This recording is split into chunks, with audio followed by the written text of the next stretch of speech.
Hello and welcome to Mirror Talk. We have moments where we just have to pause. Just pause and take a break and reflect on life. Remember, you are strong, you are enough, you are capable, you are blessed, and you are loved. Your moment of greatness starts now.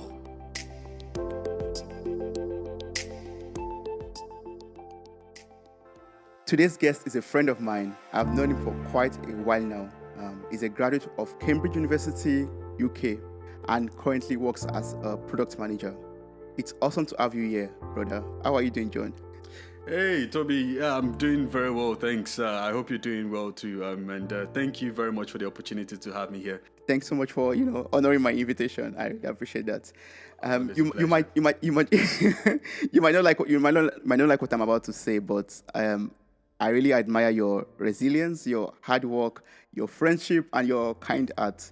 You know, I'm going to say this just anyway. I can remember back in those days when you were very busy producing music for people, but you still made out the time to help me with one of my music, right? As in my one and only produced music actually in Nigeria. I Oh can never man. never never forget that. Oh man. This guy had to bring that up. I mean, Yeah, of course. Thank you so much. I mean, something I can never forget.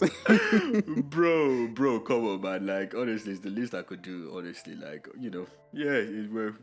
I was just sort of enjoying production then, and yeah, it's the least I could do for a friend, to be honest. I mean, that was very, very kind of you, free of Yeah, charge, yeah, like bro. that. Do you still even have the track on your phone? Please, if you do, send it to me. Yeah, for it's on SoundCloud. Oh, for real? Well, honestly, I don't even have most of the like my tracks anyway. Anyway, but yeah, it would be good to actually see it. Yeah, So, man.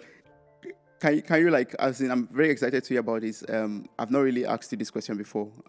Can you share your story? You know, the story about you moving from Nigeria and settling in the UK.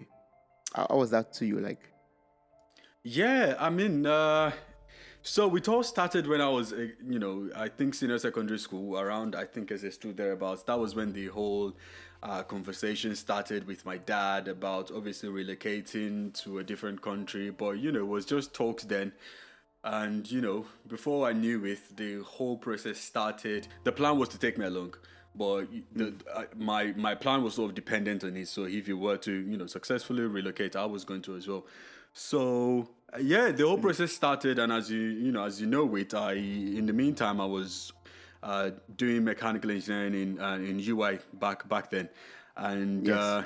at that time it was starting to become more real. There was a higher chance that it was actually going to happen. So all glory be to God. Everything went all right, and yeah, eventually moved to the UK to join my dad, and yeah, Yeah. the rest is history. Wow. And that's great. And that journey has been good, right? I mean, it has been so far so good. Yeah, yes, Nice. yes, it has. I mean, then for me, making the decision to leave the country, because again, as you know how these things work, you would have people who are for it and people against it. It could be family, it could be friends, right?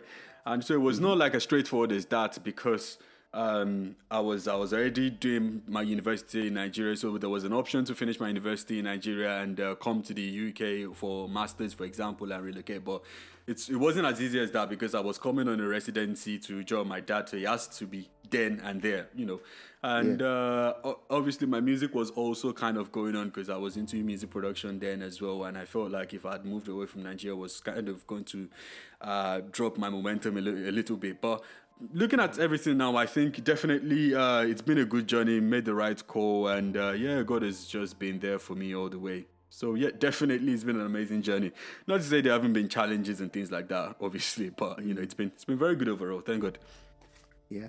Picking up from that challenges, we experience dark, low, and very sad moments in life, right? Are Absolutely. there some of these moments you would love to talk about, In just to my let go of them at this moment? in my journey coming to the UK, or ever since I've been in the UK. No, just generally, like any dark moments you ever experienced in life that you love to talk about. Yeah. I mean, there have been different times, even then, like coming to the UK, starting with that, right? You know how these people could be sometimes. So obviously, as a very young person, then thinking that, oh yeah, I'm going to be relocating to the UK, and stupidly sometimes you put your eggs in one basket. So like I was sort of just going for a lot of my passion then and things I was really interested in, and academically I was not, obviously really focusing as much then. And so at the point where I remember some low points was when I went for like an interview at the embassy like in Lagos then, right? And then I had Yes. this test on the same day. So what's even the name of this really brutal course in UI back then? Is it chemistry 157 or whatever the name is? Yeah.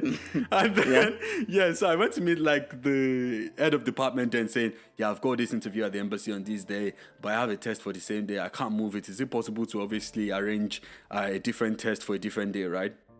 And it was like, yeah, that's fine, that's fine. So lo and behold, went to Lagos, came back, went to meet the HOD to say, now I'm back, can I write my test? Only for the guy to say, oh yeah, go and meet your lecturer, right? And I was like, this was not the tone you gave me when I came to you, right? And then I went to this lecturer to say, okay, I agree with the HOD to say I was going to be missing your test. That when I come back, I would be able to write the test. And the guy, staring at his newspaper, right, was like, yeah, that's fine. You will get 0 in your test. I'm like, Oh, that's so bad. I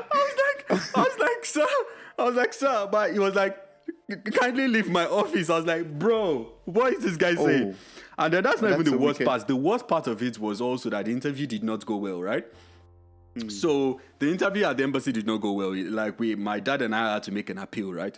So it was so bad that I was like, wow, what's going to happen now, right? This course is one of the most brutal courses. Like, how am I supposed to, really edge my way for the rest of, I think I had like 70 marks to fight for in the exam. This course having this reputation, then I was like, how was I going to do it and all this sort of stuff. But yeah, it was really difficult knowing that, okay, I had like this picture in my head and everything is just basically getting blown away with the wind. So that was a difficult time. And also, eventually when I came to the UK, different environments, right? People have these perceptions and things about the UK, or that when you travel abroad, for example, or to the Western world, be it US, UK, Canada, anything, that it's going to be smooth sailing from then, right? That, oh yeah, you're starting to count money and pluck money from trees and things. And when I came here, it was a different experience totally. Like, at least in Nigeria to an extent, because obviously I was doing side hustles like production and things then, and I was kind of self-sustaining to an extent, and I had to come to a new environment where nothing was really making sense. It was a new environment. I had to form a new network. I had to find my feet. Because I came through residency, right? So I had to sort out my university. How was I going to pay for uni? What sort of scholarships am I eligible for? And knowing that UK is not one of those countries that will just sort of give you a scholarship on a platter of gold. Like, UK is one of the most difficult countries in which you can actually get scholarship, because they expect most people to take student loans, right? And so it was just a very difficult experience when I got here as well. And honestly, I would say that's even like probably one of the least of the issues I faced ever since I got to the UK. Probably going to be sharing some over the course of this conversation. But honestly, it's but those times are challenging. But again, as I always say, I can only thank God. Could have been worse, but all glory be to God. All the same. God is good. All the time, brother. So, I'm interested. I want to know how are you able to survive, all those, low points or dark days of your life, like as in not writing the chemistry 157, for example, and not having the interview, or coming to the UK and not trying to survive. How are you able to survive all those days and to be at this point now? I would say one thing that I've learned, or one thing I learned over those times, is acceptance. So acceptance that this is actually happening, right? And you can't run anywhere. This is actually happening. This is your new reality.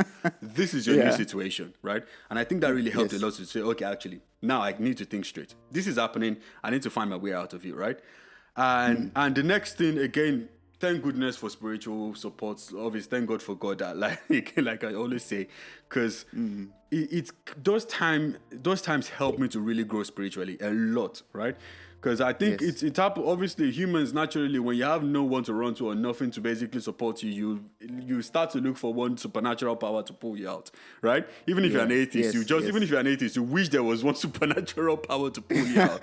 But You pray to universe. yeah, exactly, pray to the universe, exactly. So for me, Yes. then obviously I've always been a Christian, but that those were the times my faith really got strengthened, right? And from Yes. acceptance, I got to see life in a different way. So I was like, this is not the only this is not the worst situation you can be in, right? I'm like, there are people who are experiencing worse stuff. So stop trying to make this thing bigger than it is, right? So those are times, for Yes. example, when I came to the UK and I was having problem, obviously trying to get back into uni and stuff, right? I, I do tell people that when I got to the UK and I was sort of looking for scholarships to be able to continue my university education, those were the times Yes. I had accepted that actually, if mechanical engineering is not for me, or if I'm not able to pursue my my university education in the UK, right? I was actually ready to go for music production on a full time basis, right? Even though I know Yeah. that Yeah. in an Yeah. African home, like that wouldn't go down well. But I was actually ready, right? I had peace in my Yeah. heart. In short, I told God, I was like, if this university education thing is not going to work out, right? If financially I'm not going to be able to go for this, right? Yes. I'm ready to go for music production and I'm ready to just pursue it. And as long as I would have your support. I'm not, I'm Yeah. ready to go for it. Do you get what I'm trying to say? So I think all those conversations came from acceptance and praying the right prayers I believe to God, right? So this is not Yes. Yes. this was not a prayer of God rescue me per se, I would say, right? This was a prayer of God help me in this situation. I don't know what you're planning to do with this whole thing, right? But Yes. just help me. I know this is starting to become like a preaching, like a Sunday service now. But Pastor John Alimi. please, I wish, man, I wish for real. I think most importantly, like for me, it was all about acceptance. Accept that Yeah. situation and know that people are facing worse things, right? And that's the thing. Yes. Sometimes we because they call it first world problems, right? That sometimes because you're used to certain things and you have any slight challenge and you start feeling like wow, you're going through the worst thing in life. But don't forget that there's so many reasons to be grateful for.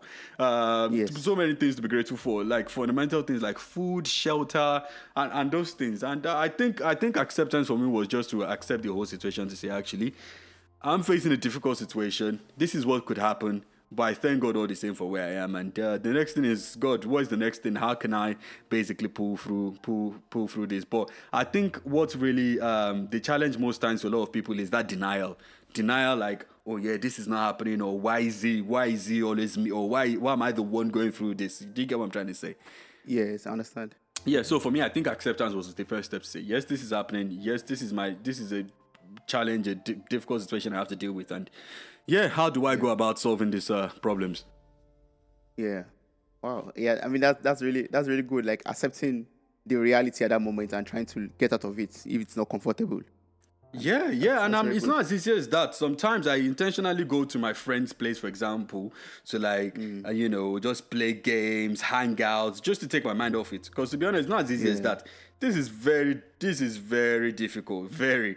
Because it's like Yes. as humans, you have hopes, right? You have hopes, you have dreams, and they are seeing this thing that everything is just basically like crumbling down and stuff like that. But so it's not very easy, but it takes a while. But I think we should at least when I go through difficult situations now, generally the first step for me is working towards my acceptance of the situation to say this is my reality. Then how do I deal with this? Were there points as in your life at that moment when you felt like disappointed or maybe depressed, for example, or so annoyed with yourself Of and yeah, in a absolutely. bad states generally? Lots of times where I started feeling really bad. I started losing my confidence, started having some inferiority complex and things like that. So do you get what I'm trying to say? Yes. In Nigeria, I was a lot more stable. I kind of had things together. A little bit more, right? And then I'm coming to a Yes. new country, new, totally different experience, and then Yeah. lots of uncertainties flying around. There wasn't much cash lying around anywhere. Do you get what I'm trying to say? Because I think to Understand, an extent, money solves a lot of problems, and yes, it was a huge problem. Period of uncertainty for me, and it was a time where I had to just kind of go through different things at the same time, all at the same time, right? And so Yes. it was difficult. I wasn't very confident. I was, I started feeling a bit down. I didn't have lots of friends anymore, obviously. And Yeah. I started, showing some traits that normally once me, I would say. Do you get what I'm trying to say? So, Yeah, I because understand. again, the situation, because sometimes when you go through some situations, you just brings out some new things, and you're like, wow, what is this? Some Why new am I? behaviors. Yeah, Yeah. exactly. And I just had to again, those times are bound to happen, right? Yes. You would always feel very down. Yeah, like I said, these things are always very easy to say, like just pick yourself back up, like the motivational speakers we say, pick yourself back up and keep trying. It's not always easy. Yeah. Sometimes you're so beaten down that you're like, and that's the thing, at that point in time you can't really see clearly because you're so overwhelmed by the whole situation that you're like, oh my god, this is just the end of the world for me. But Yes. those times, Yeah. yes, very low points for me at that. Those times were not very good at all. It almost seems like my life, it almost seems like my life has been going on some trajectory, right? And then suddenly I'm taking like not even a detour. It's almost like I'm taking a U-turn like backwards. Like I was going backwards, sort of. But I wasn't Yeah. seeing it as this is a new opportunity for you. When a change happens, Yeah. it's a time for you to grab the opportunity to do great things, right? And Yes. so I wasn't Yes. seeing it from that perspective that this is a change, this is a big change for you, and it's time for you to, grab all the opportunity that comes with it. In hindsight, I can say that now, but then I wasn't thinking or seeing clearly enough to kind of interpret the situation this way. So, but Of yeah, course. Yeah. again, thank God for His mercies for helping me to get back up and accepting the whole situation and just kind of grinding through it all. I mean, the great news is that you rose out of that situation, and that's amazing. That's the testimony. That's the most important thing, actually. Yes. Yeah. Like Yeah. I wouldn't, sometimes when you're in situations and you're sort of hoping everything should go away. I wish everything went away. No, I think most of it didn't go away. I had to walk through them with the help of God. You have Yeah. to pick one Yes. situation at a time, deal with it. And it was just like that. And I would say I'm just grateful to God for it now because it helped to build a lot of my character. It's helped to build a lot of my spirituality as well. So yeah, looking at back at it now, it was a blessing, a huge blessing for that matter. Yeah. So picking up from that moment to this moment now, how has your journey of self or personal development been like to you? How much have you improved? What have you been doing? What has helped you to improve as a person, as a man, as an human being, Yeah. as someone that exists on earth, something like that. Yeah, absolutely. I mean, like, I've always been someone who has been big on personal development, right? Obviously, as a child and all these things, you don't have all these concepts in place and like, oh, this Yeah. is this is personal development I'm doing here, right?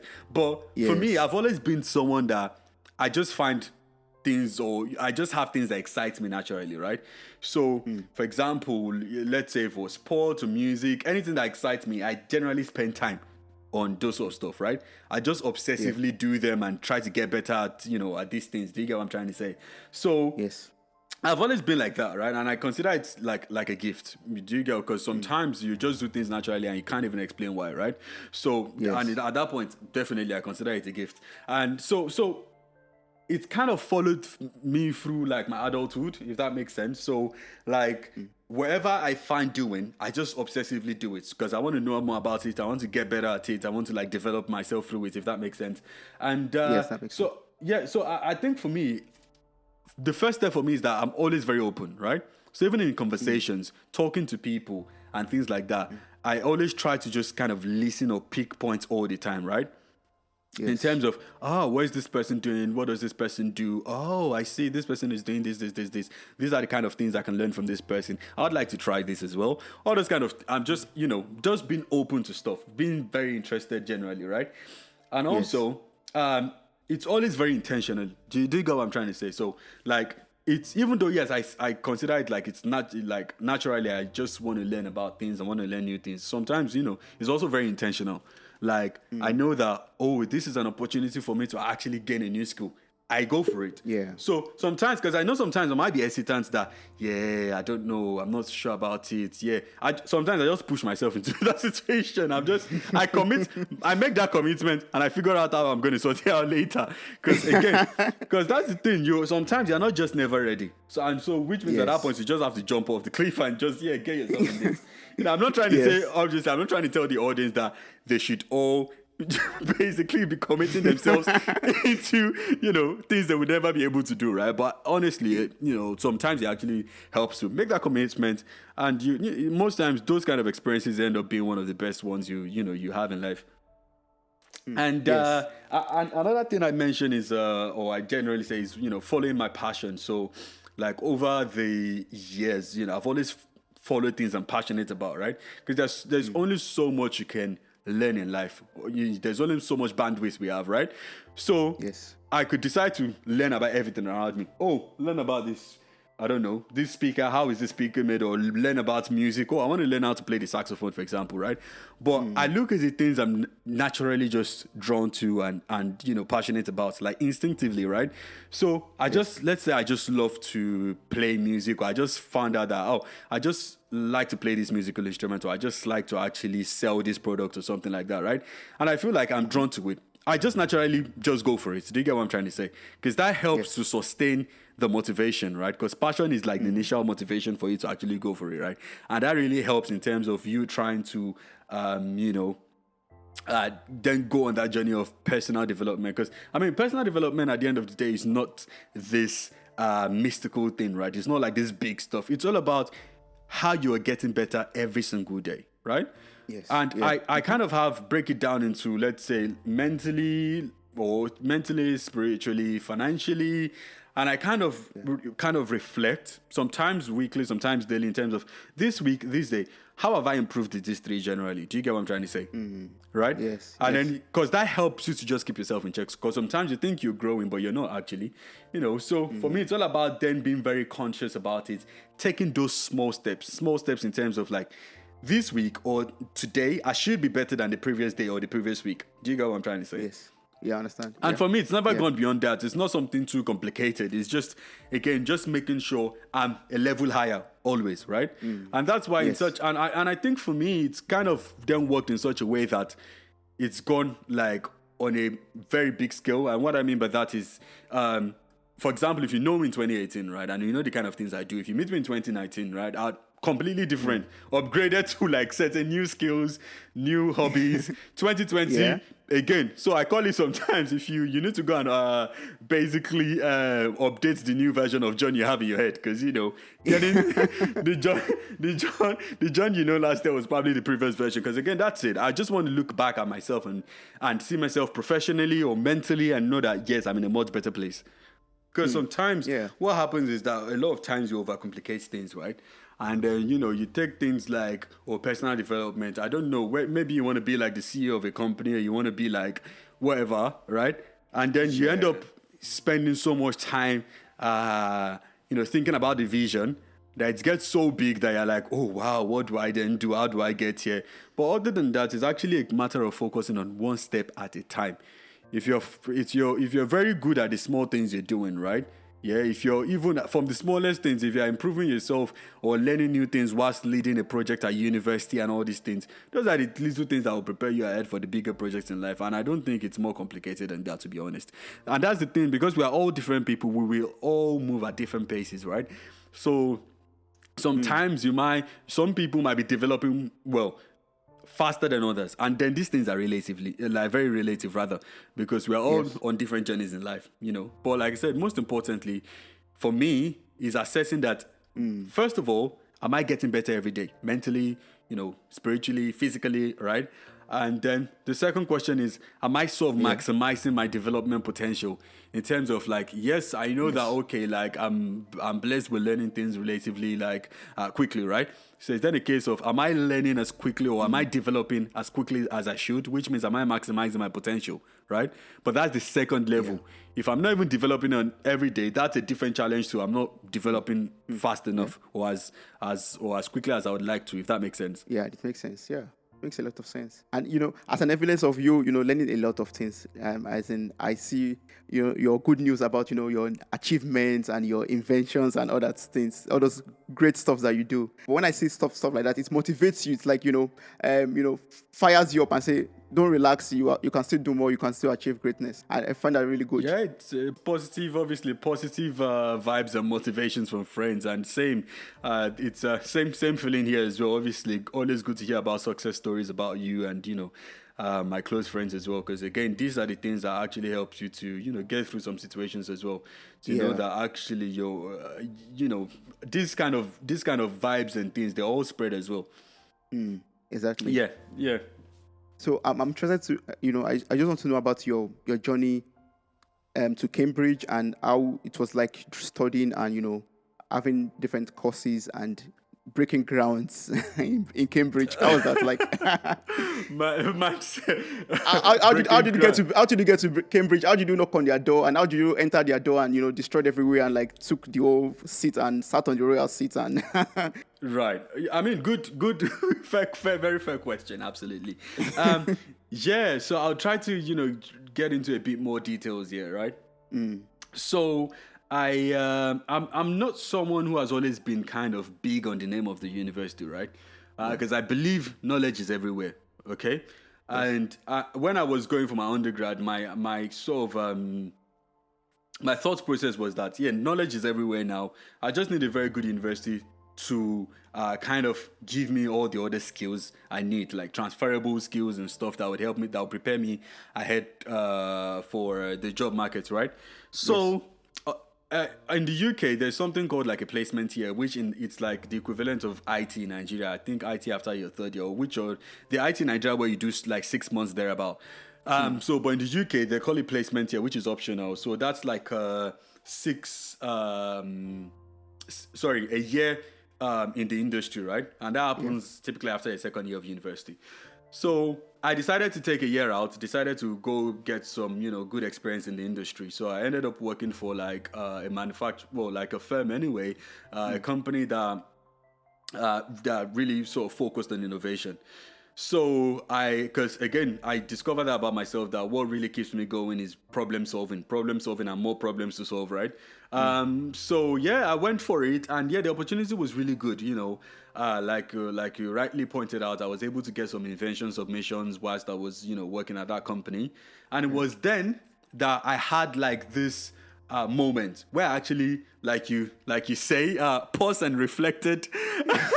So I paused. Yeah, so I paused and reflected. I had that moment, like, okay, right, these things you're doing are all good, right? Solving engineering problems and getting some recognition for them, right? Yes. But then I then felt like this shouldn't be everything, right? I wanted to then understand what happens after, right? Okay, so I can keep coming up with good ideas, good products, good features for like products, but how do I then sort of take this whole thing to like market? How do I make 1,000? How do I make some good money off these things, right? Yes. So for me, I had the conviction that, okay, yes, I need to actually then look for the best way to go for this whole thing, to master that craft, right? In quotes. So I then felt like, okay, yeah, the next, my natural instinct was then to look for like a master's degree that sort of sets me up for that. So I started checking and searching for different masters, and I ended up finding one that particularly like had my interest, right? And that was the course that I eventually went to do at the University of Cambridge. So I saw this course, and it was like a 1-year master's course, right? But then it ticked every single box I was looking for. It was almost like as though like, wow, can something be this perfect, right? He had every single thing I was sort of looking for, like how to, make products in mass volumes and all this sort of stuff. Yeah. So I was like, okay, this is a very long shot. First of all, it's Cambridge. The admission rate is not like yeah, exactly. It's not that high, right? So it's not like they're just taking everybody on. And second of all, the course I wanted to really go for is like one of the most competitive courses as well. Like especially like School of Engineering, very competitive because the course is so good. It has like very good industrial elements. You end up going to like 30 plus or 40 plus companies in a matter of like 7-8 months thereabouts, right? So it's like so good. So I felt like, wow, yeah, this is probably going to be a long shot, right? But Yeah. I read the requirements. I was like, fundamentally, right? Primarily, I'm able to apply for this thing in the first place. Anyway, I know that there will be some badasses that would probably be applying as well. Like, but I was convinced that this was the right thing for me to do at that time. So I felt like, okay, I'm gonna put in my application. I went for it. I put in my application. After like a month or 2 months, I heard back from them saying, "Oh yeah, you need to come for a face-to-face interview, right?" I was like going crazy. I was like, "Wow, like this is so amazing. This is really good." And something worth mentioning was worth mentioning is that I had a friend then as well who was also on that same course, right? And this is a friend I admire so much that I was like, wow, this guy managed to get on this course. And so he helped me with my application as well, like in terms of giving me advice and all this sort of stuff. But at the same time, if you don't utilize these things, first of all, it's pointless if you don't utilize all this advice. And second of all, the interview process is very difficult because you don't know exactly what they're looking for, right? Yes. In hindsight, when I eventually asked like a few people involved, or a few staff involved in the recruitment process, they're just looking for this special factor in the candidates, that wow factor, because you have candidates who are all very good academically and, very brilliant people. So they need something to obviously be able to choose the final people or the final students who are going to be on that course, right? Yeah. But yeah, so long story short, I went for the interview. It was like a 30 minutes interview, right? It was like a conversation. And I was like, wow, 30 minutes interview. Yeah. I don't even know. I do when like my friend's family called, I was like, I don't know. It was 30 minutes. It went okay. I don't know whether this guy was impressed or not, but let's see, right? And it turns out I was one of the early candidates to actually get admitted on the course, actually. So what was that wow factor for you, if I may ask? So in hindsight, right? Like after like I got on the course and towards the end of the course, right? I did actually ask the course director like, why did you pick me in the first place, right? And then it was like that, he was so brutal. It was like, yeah, not because of my undergrad university. I was like, thanks. I don't understand what you're trying to say. Because obviously they look at like the reputation of your undergrad university as well, right? Because on the course you have people from Yale University, for example, right? You have people from like Caltech and all these obviously reputable like university. And yeah, so I asked him, he said, so like it was a combination of different things that obviously academically you did really well, obviously in the university you were.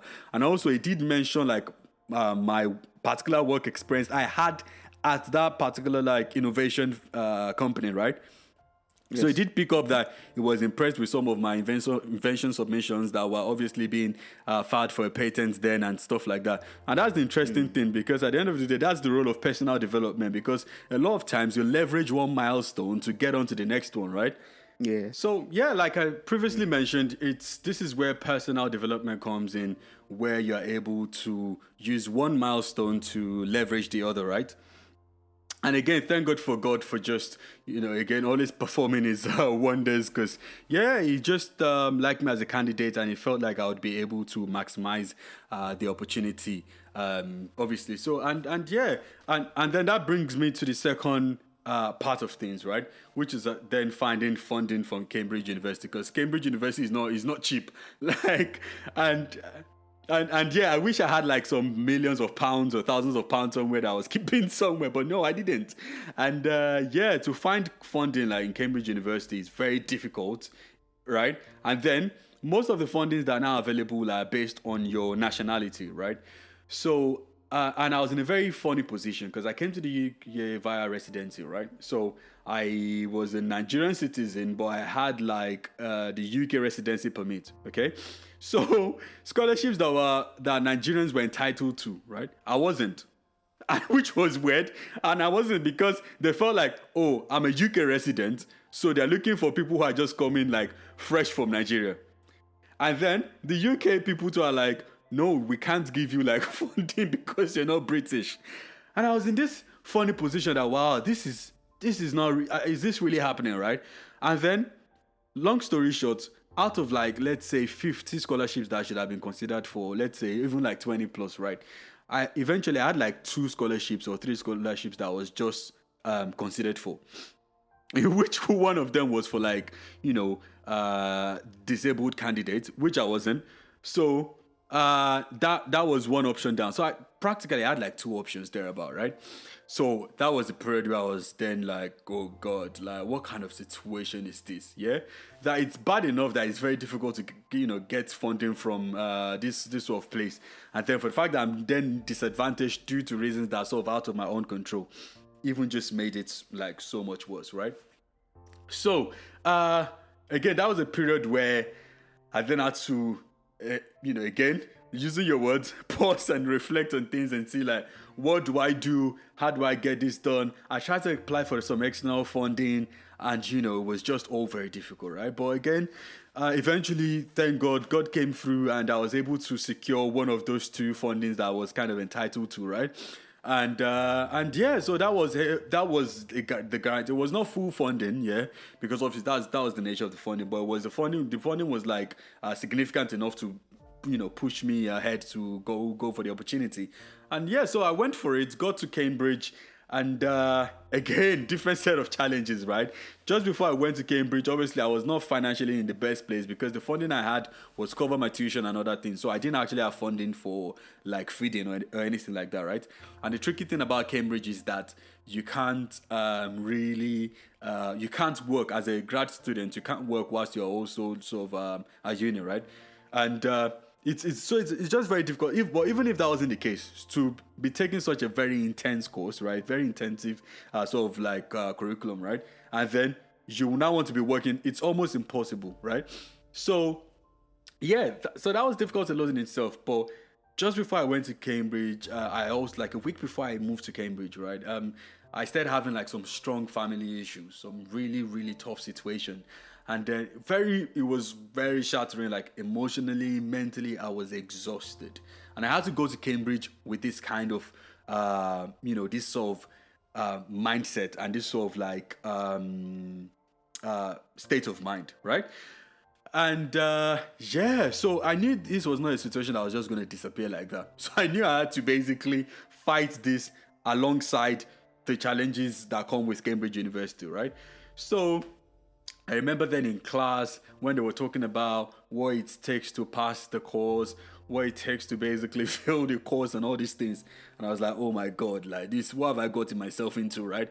I saw like all these smart kids from all over the world, from the US, from like everywhere. These are guys that they've smashed it in their undergrad. These are guys that have done very well for themselves in their career, even at a very young age, right? And then I felt like I'm then coming to Cambridge University not with my 100% because I have lots of baggages I'm taking, like financial issues, very strong family issues, and I'm like, God, how am I supposed to then even concentrate and focus and just get myself through these things?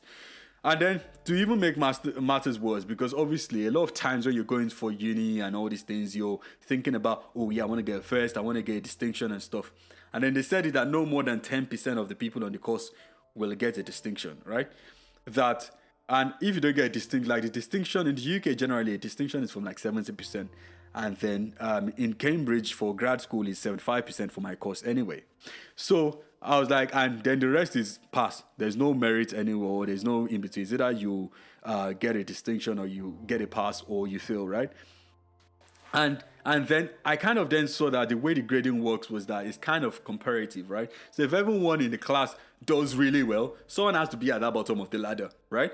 So I made it my mission that day that, okay, just don't be at the bottom of the ladder, because if you're at the bottom of the ladder, you're playing with failing. And I don't want that stress of dealing with, failing a module and how do I retake it, and oh man, because I was just dealing with a lot. So my mission was just get through this thing. Don't fail any module, right? And don't play at the bottom of the ladder. Just kind of try to squeeze yourself into, like, let's say the 40th percentile, or just get to yourself to the average point in class, and you've done really well for yourself, right?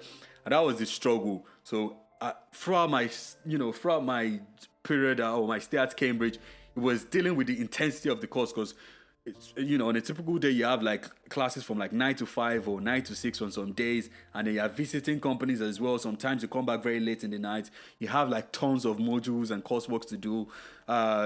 You go for like company projects as well, where you spend time with the company. I am meant to solve like a particular problem for the company within this short period of time, like 2 weeks, yeah.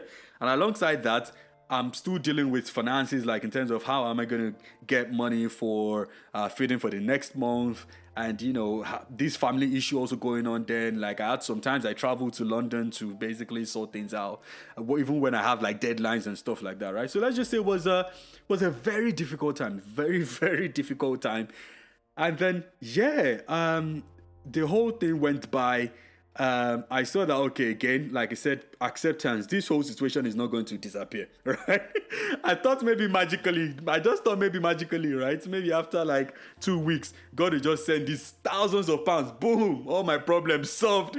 Or this family situation going on, boom, disappeared. I need to go and give a testimony in church. No, no, no, no, that did not happen. I had to live every single day through these tough times, right? And yes, I'm a very emotional person, but I'm not someone that would get emotional just like that over things, right? But I was broken during this period. I was broken because it was like one of the worst times of my life. Not even trying to make it, apart from losing a very important family member, right? That was the second most difficult time of my life because it was horrible. It was just horrible. Not because of how tough Cambridge was, but because of the whole situation that, again, the family issue was really bad. And then, coupling with other issues going on as well, like I said, finances and dealing with the intensity of Cambridge, because it's almost like they put you in this space and they compress you, they heat you up, shake you, and try to see where you're gonna break. They're trying to break you basically, right? And yes, I had those moments where I was just broken, right? I couldn't socialize much, but people wouldn't know why I didn't socialize much because, again, if you have money that you're going to socialize, right? And a lot of people on my course were from like well-to-do families, like middle-class families, wealthy families. Spending some pounds on like £30 on dinner and stuff like that is nothing to most of them, right? But for me, going through that tough time financially, one of the worst financial situations of my life, if not the worst one, like it's for me, I can't just afford to just hang out with people and just buy things like that. I had to be very disciplined more than ever before. And so went through that whole time. Thank God for his grace. Before I even finished my dissertation, I got offered like a job that I could even start on a part-time basis, right? So that started helping me, like my finances. Immediately I finished my master's course. I went straight to the job market, started working for a company. And it was, time went on that I was a bit relieved financially because obviously, I had more stable cash flow now and income. And it just happened some months later that I got an email saying, oh yeah, the results are out, blah, blah, blah, blah. And I was in the email they indicated I got a distinction. I was like, what? Is this a mistake? And I'm not even joking. I had to call up the office, right? The office in the department to say, I just got an email. They said I got a distinction. They said, that's why it says I got a distinction, right? I just wanted to find out if is this true? But like, yeah, it is true, right? I called my supervisor as well, like my supervisor, and I didn't get emotional because of the distinction or anything. Yeah. But because I just felt like this whole thing was beyond my control, right? I can't come out to say, oh, I got a distinction because I was the smartest person in class. Yeah. I'm sure a lot of people are even shocked, were even surprised that John, like for real? Because I was the lucky guy in class. I just did me, man. Like honestly, like I said, my strategy was just to come out alive. Don't fail, right? Yeah. Just get through this thing and just go get yourself a job, right? And then to get to that position where I was even rewarded with like some awards and things like that at Cambridge University when I was nowhere close to my 100% was just a whole new set of revelations to say, actually, a lot of blessings that God, gives to us, it's not because of our works, or it's not because we're like the hardest worker, or it's not like we're the ones who have put in the most hours, you know? A lot of it's just by God's grace and mercy a lot of times, and I'm forever grateful to God for that experience. And but looking back at it now, I can obviously thank God for it and just smile about it. Yeah. But it wasn't funny then. It was a very difficult time. Yeah, it's a very inspiring story. Like, also, there's always this illustration of, gold being going through, gold has to go through fire for it to become that precious product that it is at the end of the day. And I think that's how your story is, like Absolutely. going through the furnace, like going through Cambridge with all the situation around you, family issues, financial limitations or challenges, but at the end of the day, you came out at the top of your class. I mean, as pure as a refined diamond or as a refined piece of gold that is shining bright. That's amazing. Yeah, yeah, I guess so. And to be honest, when I look back at it, I learned so much. I learned so much because naturally, I'm not a very arrogant person because I believe in life that sometimes if you're just naturally good at some things, it's the gift of God. You didn't work hard for it. Yeah. You met yourself in this body. You got yourself. You met yourself with this mind and brain, Yes. and then it's a gift. You didn't work for it, right? So I do believe that a lot of times it's God's grace that helps us with all of these things, right? But so for me, I was very humble when I got this opportunity. I learned so much from my course mates. I'm like, people are really intelligent. Like, people are so smart. And I'm still forever grateful to for a lot of my classmates that I had project with and things like that, because I learned so much from a lot of them. And also I learned so much from the professors I had, from the company project. And I can say in that 1 year, like, I grew so much despite all the situation I was sort of going through. Like, and that's the thing, when you're on this course, you wouldn't know you're actually growing and you're gaining so much stuff. But when you look back at it, you're like, actually, a year ago, I didn't know this thing, right? Like, and looking back at it, I just thank God because I learned so much, and it sets me up for a lot of the opportunities I'm looking forward to in the future. Yes, that's great. I would love to digress a little bit now.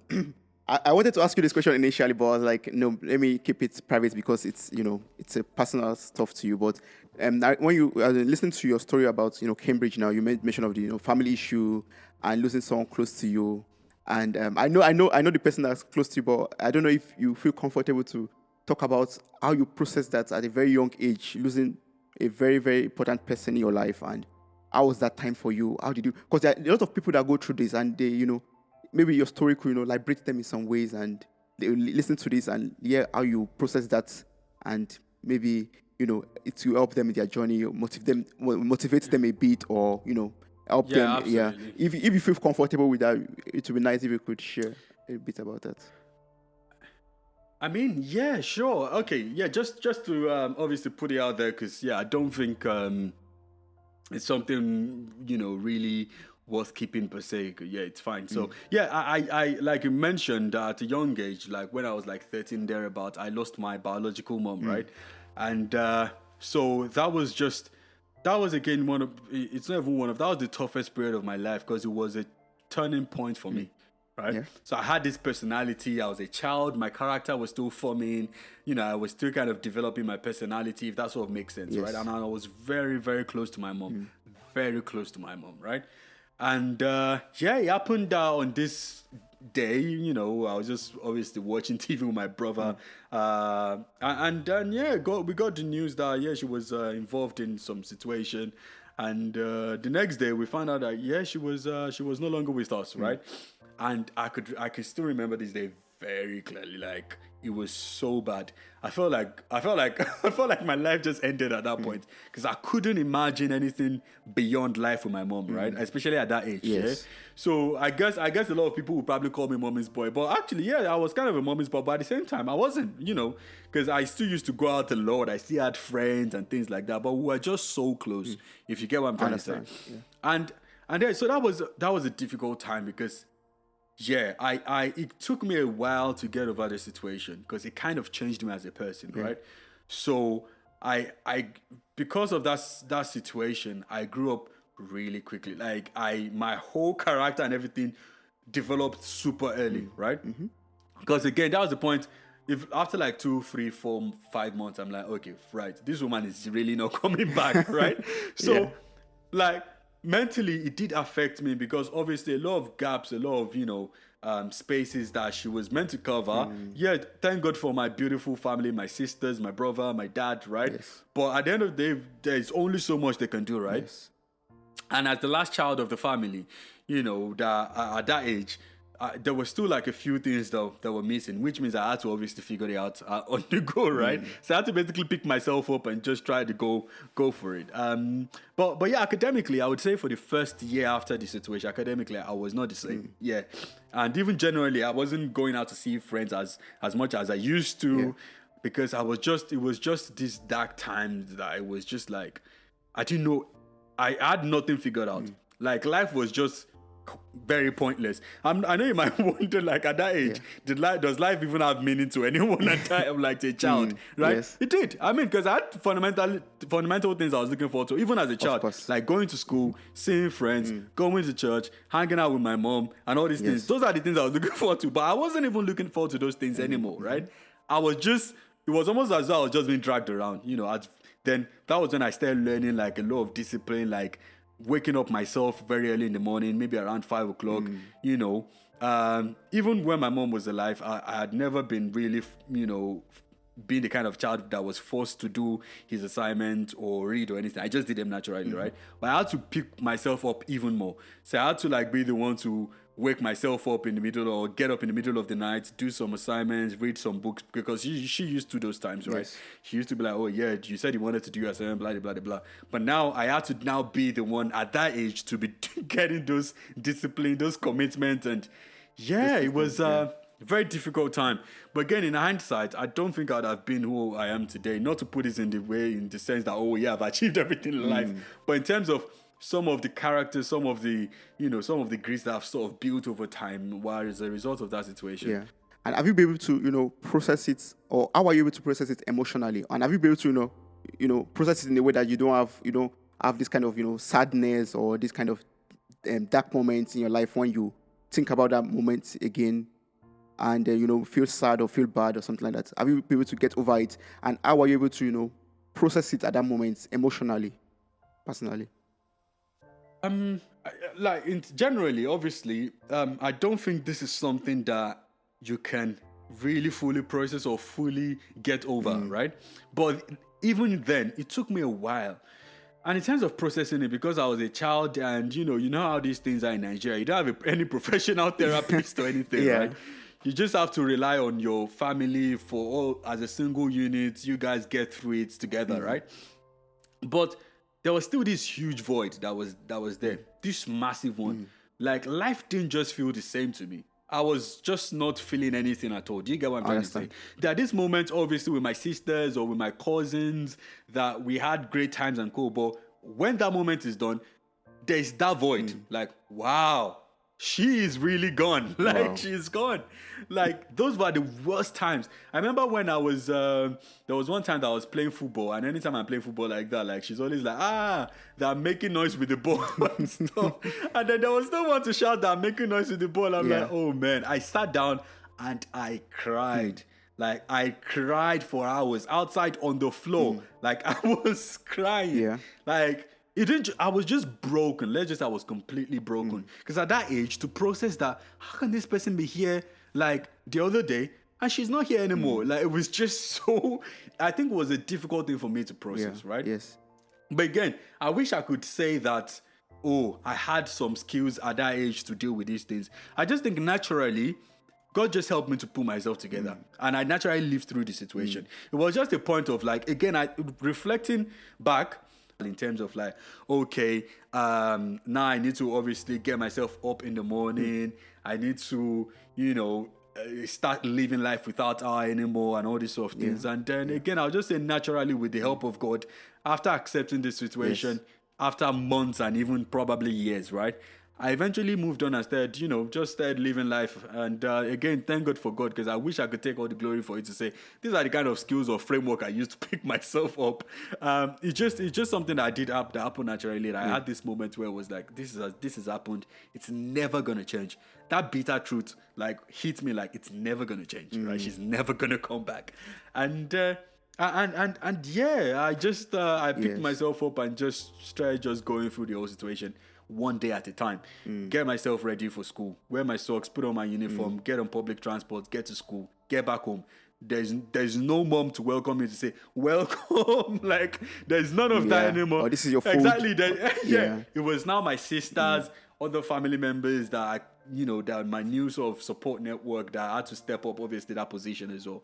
So yeah, but honestly, naturally I had to get through it. But like I said, there are still moments even now where I'm like, wow, this really happened, And it's like, it just kind of Yes. gives you a Yes. new meaning to life, in terms of this life is just, sometimes when in the Bible, when King Solomon obviously says how meaningless life could be, honestly, genuinely, life could be very pointless. And only if we humans obviously have that at the back of our mind always, I think we wouldn't even sweat over half of the things we're sweating about, to be honest. Yeah. Yeah. Yeah.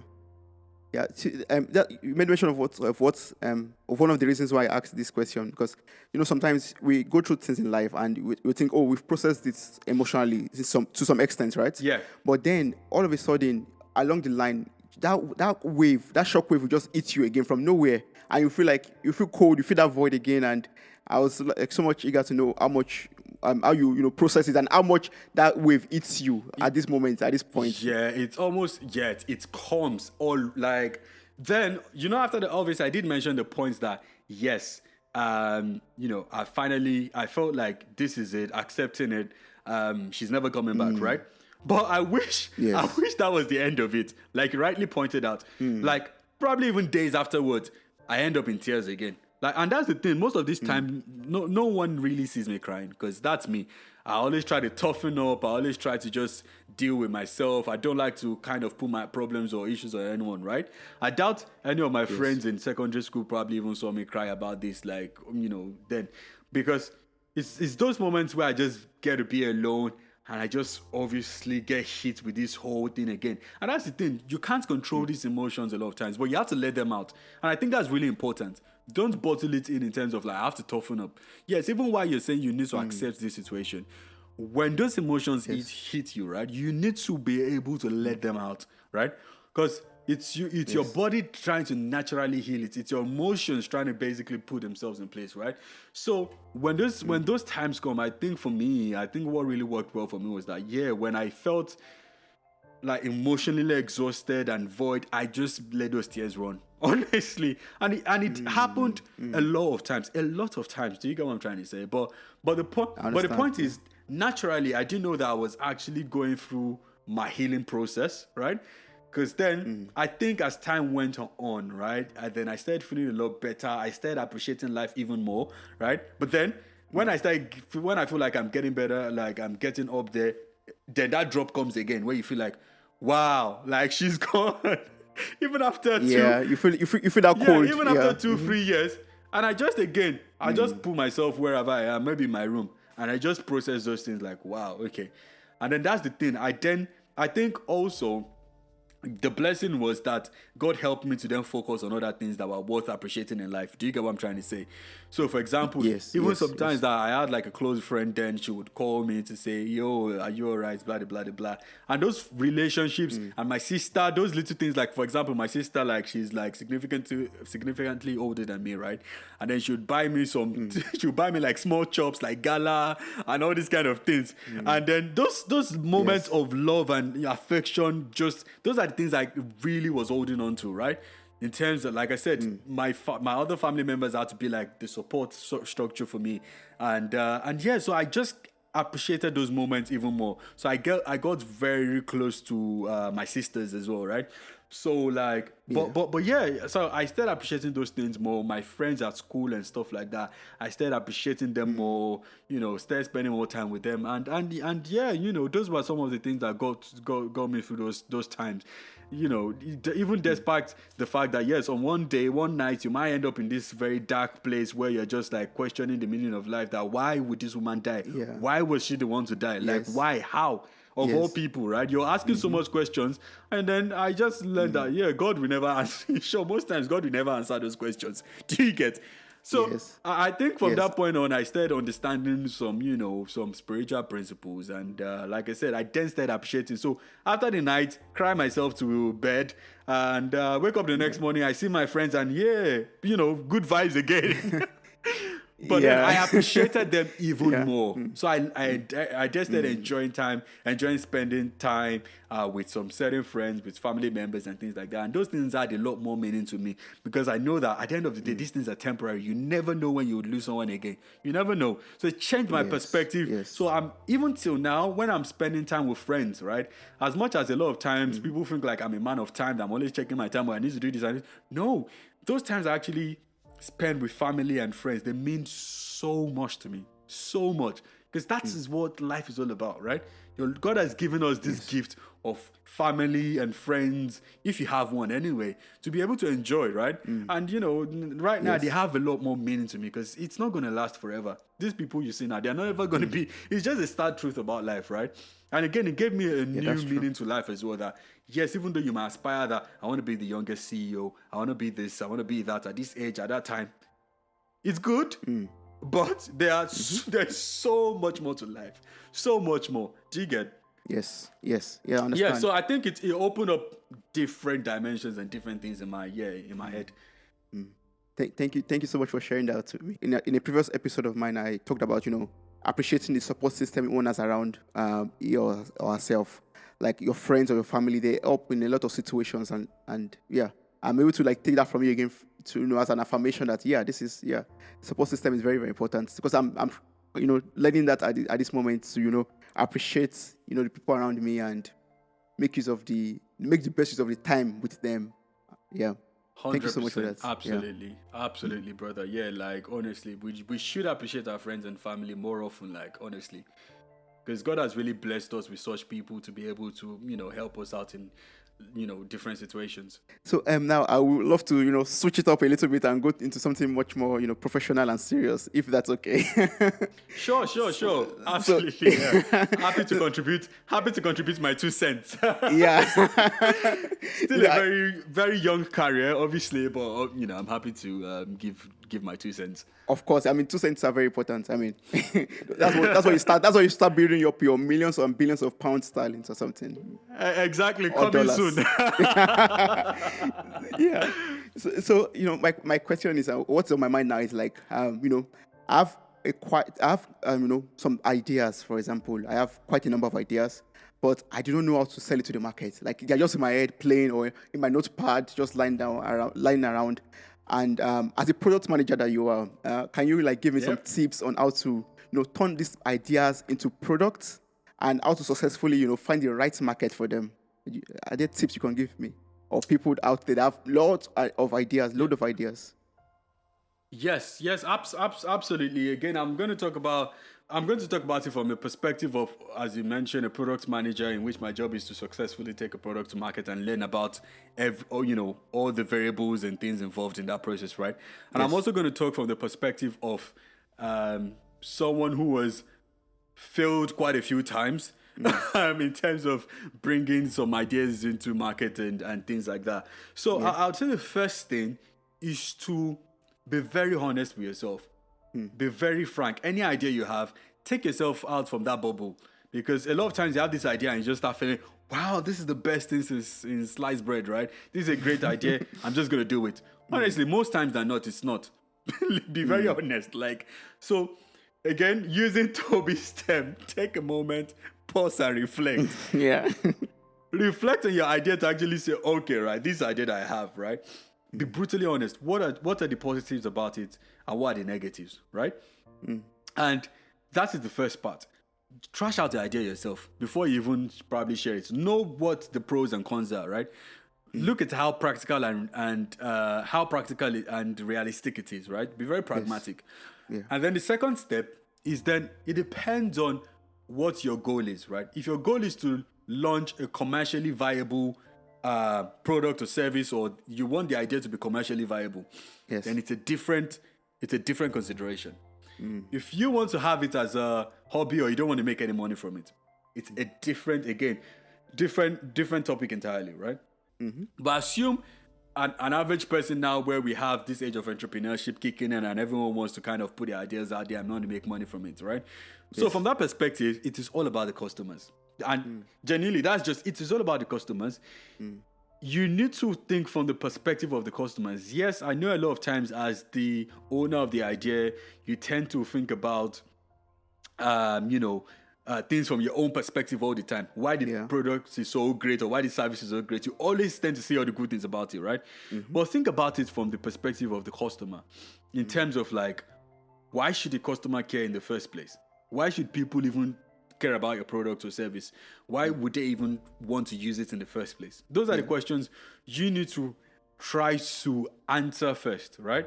You Yes. need to go through that process, and again, it could be at different scales. Even whilst I was working as a design engineer at at this innovation company, a lot of times I look at my design and I'm like, how would the manufacturing team perceive this solution? Would it make life easier for them? Would it make life more difficult?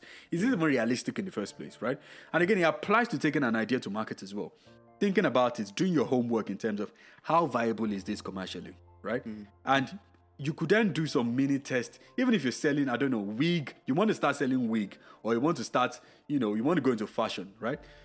Yeah, and these things could be at different levels, right? It's not necessarily rocket science or for very big products and things. It could be simple things like you're selling wigs, or you're selling chocolates, or you're selling snacks, or you're selling you at a small scale. The testing could be like, just give some of these prototypes, or most times the prototypes are better than the ideas, because at least people are able to visualize it more, right? So hand you over to friends, family, right? Just see their reaction, not necessarily what they say. See their reaction, right? Because sometimes the reaction or the emotions on people's faces and stuff will probably tell you, the truth about the situation more than what they say sometimes. Because sometimes one thing I've noticed is that family and friends, they don't want to hurt you and things like that, right? So, but it is important to always test the idea in the first place. Test it out, see people's reaction, see if you're actually solving a problem, or if you're creating value for people at all, right? If people see let's say, if people see your clothing, or if they see like your wigs, for example, and they feel like, actually, there's someone out there who makes it like way cheaper, and the thing looks better than your own, they're already questioning, so why exactly should we buy from you? And then at that point, it starts to become as though it's like charity, and charity in the sense that you're then begging people to want your products, to buy it. And then you now start calling everybody haters, like haters. They're not supporting me, they're not supporting my idea. Can you imagine what kind of friends do I have? Yeah. Honestly, you need to reflect as well, that trust me, if you have done your own work in terms of validating your idea and things like that, people Yes. will naturally support. Do you get? Yes, I'm not saying that it won't happen, that even though your idea is like very good, and it might happen that your family won't even still support. Fine, right? But I'm just saying that a lot of times, actually, if something is good, you will see that support naturally, right? People, Yes. it might Yes. not be much, but you see a few people that will validate it for you to say, wow, I've always had this issue. Let's again, I don't know why I keep saying wigs, but maybe that's because that's what I see on Instagram a lot. For a lot of entrepreneurs now, everyone's selling wigs, selling chocolate, selling different things, right? You might be like, wow, this wig, yeah, for some reason, it might be like this wig, for example, it's not, for some reason, yeah, it doesn't fit well, and then you've been able to solve that problem by doing it in some amazing way, right? That's a good value. And Yes. someone actually tries you on, and is like, wow, this fits so nicely. I can wear this to the pool, I can wear it to the beach without feeling worried that this is going to come off, right?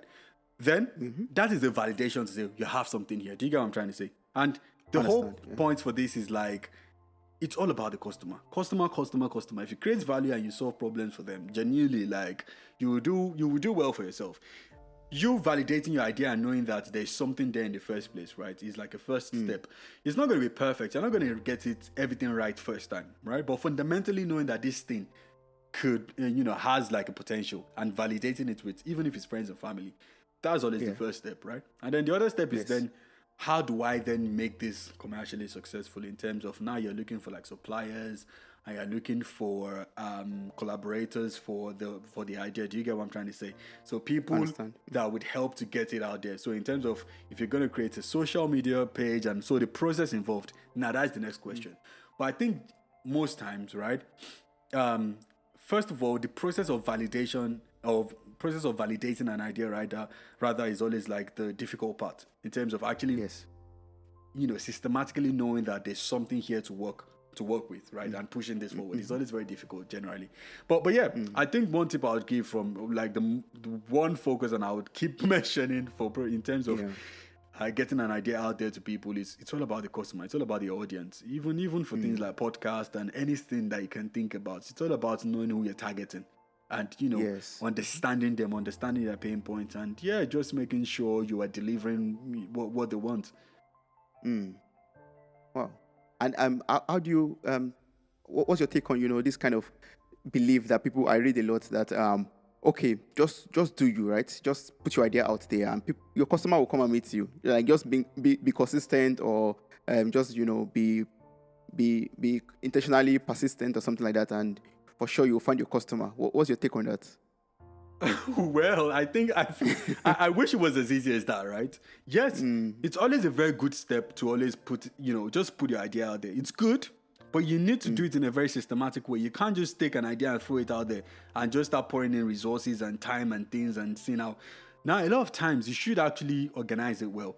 And there's this book called The Lean Startup by Eric Rice or some, I can't even remember, or Reese, I can't remember his surname, right? But very popular book, The Lean Startup, that kind of gives like very interesting techniques on how you can actually go about this process, that systematic process, right? And what I mean by that in summary is like there's this process about he emphasized in his book, which is build, measure, and learn, right? So which is anything you want to do, you have to be intentional about it, right? Even if you have an idea you want to test, right? Do your homework fundamentally. Is anyone else doing this thing? Competitor analysis. Is anyone else doing this thing? What are the advantages and disadvantages of this thing off the top of my head? Those things, those boxes need to be checked. Because if you need to do those background work first before you then start just pushing it. Do you get what I'm trying to say? Else, Yes. you're not gonna like, most times you're not going to like what you see. Because you might even end up losing some friends and co because you feel like, oh, they've been very harsh to you, but then you feel like they're haters, and again, oh man, it's not always very nice at the end of the day. So it's better for you to do some homework first before you actually. But I completely agree that you shouldn't be overly critical and detailed in terms of just overthinking things. Do the fundamentals and put it out there, because a lot of times that's always the problem. If you don't put anything out there, then how would you even know if it's worth it or not? Yes. Yeah. Yeah. Wow. Thank you for that. So, sometimes, this idea is mostly abstract, right? Like it's just, Yes. it's just in your head. Yes. How do I, take it from me just for the first sketch, for the initial stage? How do I take it from thinking about it to, actually forming it into something I can touch, like a product, before I can even show it to Okay. my friends to say, okay, this is what I am trying to do. Sometimes you try to narrate an idea to people and like, I don't really get that picture. I don't really understand what you're saying. Yeah. But then you try to take that abstract idea, combine it together and form it in some ways to something physical, something tangible that people can really see and say, oh, I get what you're trying to explain. How do you do that? So yeah, good question, great question. And again, because products and services, they're all like lots of different examples, right? So at different levels, so I'd give an example of, let's say if it's a physical products, like again, like normal electromechanical product, or like a bag or clothing and stuff, right? One thing that's common Yes. to all these things, it's basically called the MVP, which is the minimum viable product, right? Which is like the very minimum products you need to be able to fundamentally demonstrate the whole vision for the product, right?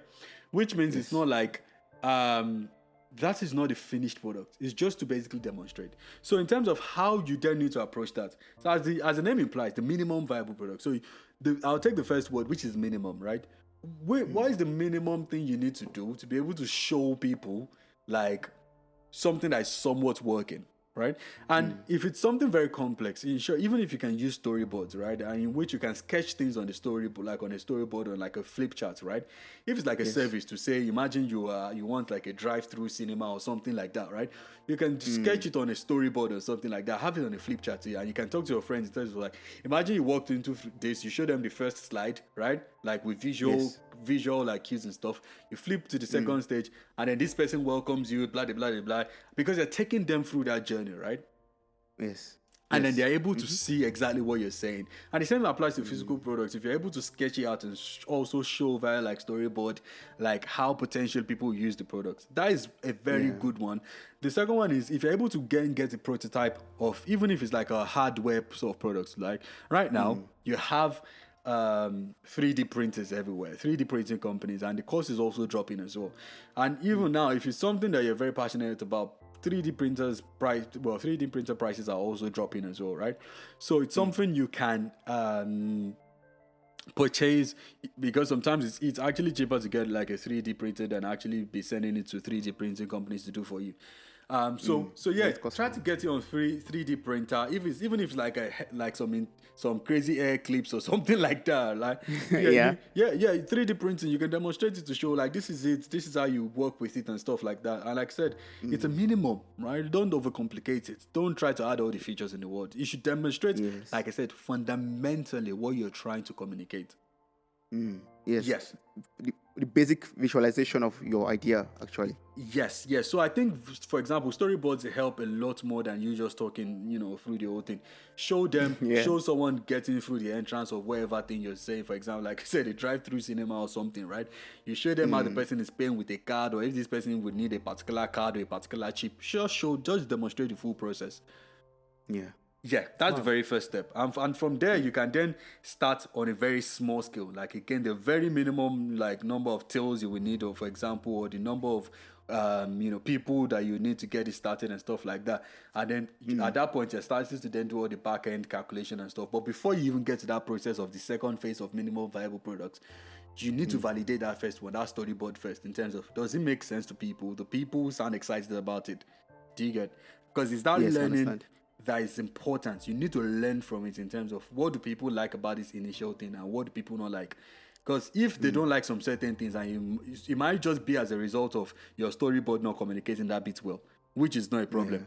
But if it's Yes. fundamentally like a problem to like your basic assumptions, then you need to obviously then look and reflect and just see how you can basically strategize again. Yeah. Wow. Thank you so much for that. Now I've gotten this idea, right? I've visualized it. My friends or people I've shown have said, yes, it's perfect, it's good. Go ahead with it. It's a very good idea, right? Yeah. Then I started with basic as a very small minimum amount. I'm selling it to the market. As there's a kind of belief I have that someone that is a winner will never stop, you never give up on life. But then of recent, I've been hearing stuff like when something is not working for you, a winner will actually stop and re-strategize and maybe try something else. So what's your take on that? Should I if I'm selling my product, for example, and I'm finding out that this thing is not really moving as I thought it to move, at what point should I say I'm going to stop. I'm going to pause. And I'm going to like go and rethink again and say, okay, maybe this is not the right thing for me to do. Maybe I have to, go back to the drawing room and, redraw everything and come back again. Yeah, I think yeah, I think like you rightly pointed out, it's important to pause and reflect. Yeah. Definitely. Because yes, again, it's the common theme now that never give up, just continue doing what you're doing, just do you, right? Which is good, but they could be toxic Yeah. in some ways. Right? What does do you even mean in the first place? Or Yeah. what does it mean not to give up? If everyone hates like what you're selling and then you're just tagging it as, oh, people are just not seeing any value in it, or I'll just go and look for new people, then yeah, you should probably genuinely sit down and actually think about it again. And the reason why I say that is this: the whole point of getting the minimum out there, and like I said, emphasizing on learning, is because you always need to figure out why. That's the whole point of this thing, right? If people are not buying your product and if it's not doing well, don't just give up, right? Pause and reflect. And what I mean by that is you need to understand why that is the case. Why are they not buying your products? Why are they not buying your cakes? Why are they not buying your shoes, right? Is it because after a couple of times of wearing your shoes, people just like the shoe just rips apart and stuff like that? Those kind of things are things you need to, identify. Do you get? Because at the end of the day, right, there's always a reason most times for all these things. If people are not buying your shoes, also then you need to look at things like your marketing strategy, the message you're putting out there.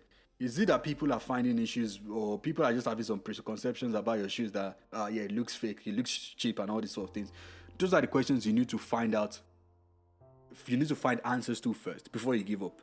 So you can't just say, oh yeah, I'm going to like, oh, just give up without knowing like a reason for it. Then if you find out those reasons are very valid, like okay, people just feel like this idea or the fundamentals of this idea doesn't just make sense. So for example, why would I'm using drive-through cinema because again, let's say like that's just a completely random idea where people just drive through this, I don't know, this random tunnel for like a 5 minutes movie or something like that, yeah. Let's just say Yeah. people are just not interested in that. Like, why the hell would I want to watch a 5 minutes movie whilst I'm driving? That is just very like, wow, that's just terrible, right? And then Yeah. they might feel like, okay, at that point, it's like fundamentally the idea is not working, right? The customers don't like it. Yeah, or your potential customers are not going for it. Then that means you need to sit down and then think that are there elements of it that people actually like? Do you get? So Yes. it might be that sometimes you might have some product where let's say for example you're selling like skirts with belt, right? So at some point people might not like a skirt, but they might like a belt, right? So in your Yeah. feedback, Yeah. they might tell you things like, yeah, I like this skirt, but I don't just feel it. But your belt, yeah, can I keep it, please? Or I Yeah. wear it with different. Then that's another moment we feel like, wow. So they don't like the skirt, but they actually like the belt, right? And in the business world, that's what they call like, or the world of entrepreneurs, they call that pivoting, right? So pivoting is pretty much you changing your direction, right? It can be the direction of a strategy or the direction of like your overall vision, right? So you might feel like, Yes. actually, since people actually like my belt, why don't I just focus on belt? Do you get what I'm trying to say? Yes. Yes. Yes. Yes. So those are the points you need to actually pause, reflect, and see what is wrong with the idea fundamentally. Pick out the good ones and drop the bad ones. And again, retry. Yes. So Yeah. the key is don't give up. Just retry. As in the actual word from that a winner never gives up is like it's not that you don't pause and re-strategize or rethink your process or stuff like that. Is that you don't give up actually, but you try to refine yourself in some ways and make your stuff or your products better. Absolutely. Don't keep fighting with everyone, and don't force it on people. Do you get? It's like, yeah, just keep Yeah. trying, keep learning and try. That learning is important because if you're learning why things are, the way they are, then that's where it's a lot more productive and you're able to know what to do next easily. Other than modeling everything up, you just put your products out there. You don't know why people are not buying it, and you're just going for the same thing over and over and over again. That way, there's no way you can get new results. It's just what it is, But like you rightly pointed out, the next thing to do is to reflect and figure out new ways of achieving what you want to achieve. Yes, awesome. So I've learned a lot from you already, and now I just want to take it back to a much more personal stuff. I just want to know, the name of this podcast is Mirror Talk, and we have this kind of, mirror is about reflecting, and it could be a physical mirror, it could be any other medium of reflecting on life and stuff. So I would love to know from you as a friend, what are those like? Do you stand in front of a mirror to reflect? Or do you have other medium or things that make you reflect on life or reflect on things that, that your journey so far or things that have happened to you in the past or things that brought you to the point you are currently? I mean, like, generally, I think I have different go-tos generally if I want to like reflect and just take a moment to think, right? And so for example, for me it's walking. A lot of times I just go for a walk, right? Or instead of taking like public transport or taking like a taxi or driving, I just go for a walk. Because a lot of times when I'm walking, like naturally my brain processes like a lot faster, right? Yeah. So that point is just when I just go for a walk, naturally my brain just engages, my mind engages with different things, and I'm able to like process things a lot more, right? And that really helps me compared to if I'm just sitting down or something. If I'm sitting down or something, I would find something to do for sure. Yes. Like before you know it, Yes. like I Yes. get tied up with my computer or pressing, and then after like a week, I've actually not reflected or even had a moment to myself or anything like that. Because at the end of the day, there's so much to do right now. These tech companies, they're all trying to steal our attention. So go for a walk. Sometimes I plug in like music. Sometimes I don't. I just walk and just think and just enjoy nature and all those sort of things. Yeah, and also it's through talking, it's by talking to people as well, right? So Yeah. having great conversations with friends, with family, and that way just kind of a lot of times they just hit like a very important point, a very interesting point, and I just take a moment to actually think about it. That wow, this is really interesting. And after that conversation, I'm someone that naturally I'll just sit down to take a moment to actually think about it a bit more. That wow, this is actually a very great point, or this is actually something I need to consider, and all this sort of stuff. So, but generally, I think for everyone has like that go to sort of activity or thing that helps them to actually reflect. So I know that different people out there, a lot of successful people out there, founders of companies and things, they all have their different go-tos. So I know some people, they have like very massive gardens and they like to just spend time in the garden because it helps them to like process, their thoughts a lot more and things like that. But yeah, I think it's all down to every individual to find their own sort of go-to. Awesome. Thank you so much for your time, John Alimi. I really appreciate this. I mean, this has been an amazing conversation with you. I've learned a whole lot from you today. Thank you so much. Thank you so much once again, Toby. Honestly, it was great to join you in this podcast, and it's been very enjoyable for me personally. And honestly, I'm a huge fan of what you do, and keep doing it. It's awesome, and looking forward to more interesting episodes that you're going to be putting out over the next weeks and months. Thank you so much for listening to this podcast. I am eternally grateful for your time, your love, and contributions. You mean a lot to me. Thank you once again for listening and sharing with your loved ones. Don't forget to subscribe and follow this journey on Spotify, Apple Podcasts, and other platforms in the description. Stay blessed.